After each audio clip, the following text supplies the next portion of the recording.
بات پر گواہ ہے، اس پر بعد میں بات ہوگی۔ تیسری بات یہ نوٹ کیجئے اس سورہ مبارکہ کے بارے میں کہ یہ قرآن حکیم کی سہل ترین صورت ہے، آسان ترین صورت ہے۔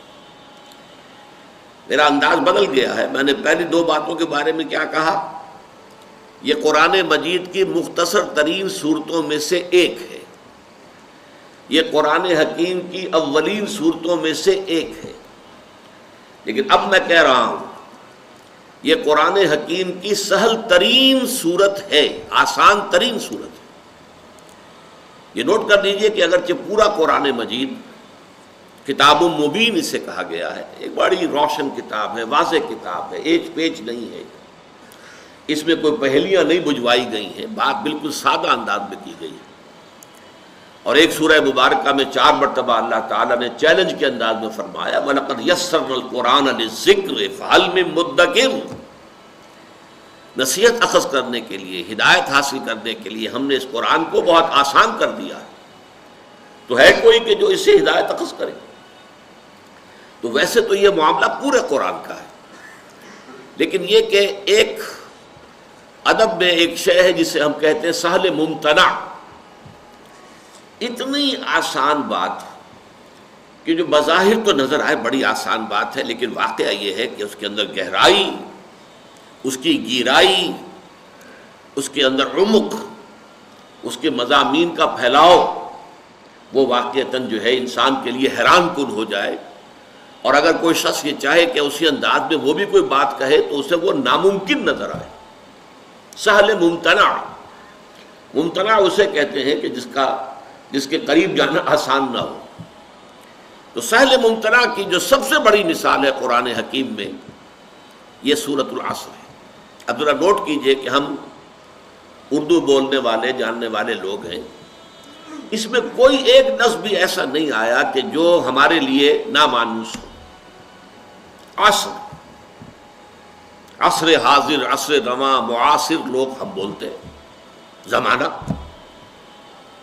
اسی طریقے سے انسان تو اردو کا لفظ معلوم ہوتا ہے، ان الانسان لفی خسر، خسر، خسارہ یہ اردو کے اندر مستعمل ہے، خسران اردو میں مستعمل ہے۔ آمنو، ایمان، یہ تو ہمارے لیے ایک ایسی چیز ہے کہ جس کے بارے میں کسی بھی وضاحت کی ضرورت نہیں، ہر شخص جانتا ہے ایمان کسے کہتے ہیں۔ عمل اردو زبان کا لفظ ہے، عمل الصالحات، صالح بھلا، صالح انسان ہے، اچھا انسان ہے، صالح، صالحات، اس میں یہ جمع مؤنث کا صیغہ آیا ہے، نیکیاں، بھلائیاں، اچھے اعمال۔ ذرا سا ایک لفظ جو ہے وہ غیر مانوس آپ کو نظر آئے گا، تواصو، لیکن یہ کہ اس کی بھی جو جڑ ہے وصیت، وہ اردو میں ہم بولتے ہیں، وصیت کرنا، تاکید کرنا، نصیحت کرنا۔ عام طور پر اردو میں یہ مستعمل ہے صرف انتقال کے وقت جو وصیت کی جاتی ہے، عربی میں اس کے لیے بھی لفظ وصیت ہے، لیکن عام طور پر بھی اگر آپ کسی کو کوئی بات، نصیحت کی بات تاکید کے ساتھ کہیں گے تو وصیت اس کے لیے لفظ مستعمل ہے۔ صبر، حق، یہ سارے الفاظ جیسا کہ میں نے عرض کیا معلوم ہوتا ہے اردو زبان کے الفاظ ہیں۔ اس موقع پہ مناسب معلوم ہوتا ہے کہ اس وقت ہم ترجمہ سادہ سا کر لیں۔ والعصر، کہنے کو تو یہ ہمیں معلوم ہوتا ہے کہ ایک لفظ ہے، یہ ایک لفظ نہیں ہے، 2 کلمات پر مشتمل ہے، واو حرف جار، العصر، والعصر، اور یہ واو کا فائدہ یہاں قسم کا ہے، زمانے کی قسم ہے، یا چونکہ قسم جو ہے وہ عام طور پر شہادت کے لیے آتی، گواہی کے لیے آتی ہے، زمانہ گواہ ہے۔ ان، یہ حرف تاکید ہے، ان الانسان لفی خسر، یقیناً تمام انسان خسارے میں ہے۔ انسان جیسا کہ میں نے عرض کیا ہم جانتے ہیں، اس پر جو الف لام لگا ہے، کسی اسم نکرہ پر الف لام اگر لگتا ہے معنی پیدا ہوتے ہیں، کوئی معین انسان، لیکن ایک مفہوم یہ بھی ہوتا ہے تمام انسان، اسے حصر کہتے ہیں، ان الانسان، تمام انسان، لام حرف تاکید ہے، لفی خسر، فی پھر حرف جار ہے، یقیناً وہ ہے اندر خسرن خسارے کے.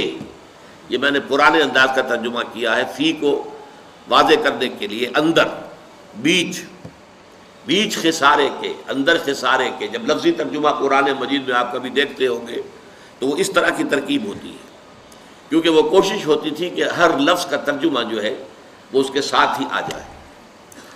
خسرن یہ اس میں نکرہ ہے، اور نکرہ جو ہے عربی زبان میں جو مختلف معانی دیتا ہے ان میں سے ایک تفخیم کہلاتا ہے، بڑی عظمت، یعنی خسارہ معمولی نہیں، بہت بڑا خسارہ، بہت عظیم خسارہ، بہت بڑی تباہی، بہت بڑی بربادی. تو ترجمہ کیا ہوا؟ دو آیتیں ملا کر ہم نے جب ترجمہ کیا، زمانہ گواہ ہے تمام انسان عظیم ہلاکت میں ہیں، دو چار ہوں گے عظیم تباہی سے. اس کے بعد الا، یہ حرف استثناء ہے، سوائے ان کے. یہاں پہ اب استثناء ہو رہا ہے، ایکسیپشن، یعنی تباہی جو ہے وہ قاعدہ کلیہ ہے، دیٹ از اے رول. پوری نوع انسانی کے لیے ہلاکت، بربادی، تباہی، یہ تو قاعدہ کلیہ ہے، لیکن اس میں ایکسیپشنز ہیں.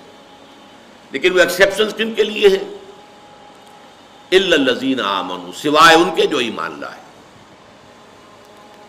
وعملوا الصالحات، اور انہوں نے نیک اعمال کیے، اچھے اعمال کیے، بھلے کام کیے، وتواصوا بالحق، اور انہوں نے ایک دوسرے کو وصیت کی، ایک دوسرے کو نصیحت کی، ایک دوسرے کو تاکید کی، حق کی. یہ پھر تفصیل میں جب ہم جائیں گے تو میں عرض کروں گا کہ حق کے کیا کیا معنی ہیں اور یہ کس قدر جامع لفظ ہے. ابھی ہم صرف ایک رواں ترجمہ کر رہے ہیں. وتواصوا بالصبر، اور جنہوں نے ایک دوسرے کو نصیحت کی، ایک دوسرے کو تاکید کی، صبر کی. تو اب یہ ترجمہ بن گیا، زمانے کی قسم ہے، زمانہ گواہ ہے، تمام انسان عظیم ہلاکت سے دوچار ہونے والے ہیں، سوائے ان کے جو ایمان لائے اور جنہوں نے نیک عمل کیے، اور جنہوں نے ایک دوسرے کو حق کی وصیت اور تاکید کی، اور جنہوں نے ایک دوسرے کو صبر کی نصیحت اور تاکید کی.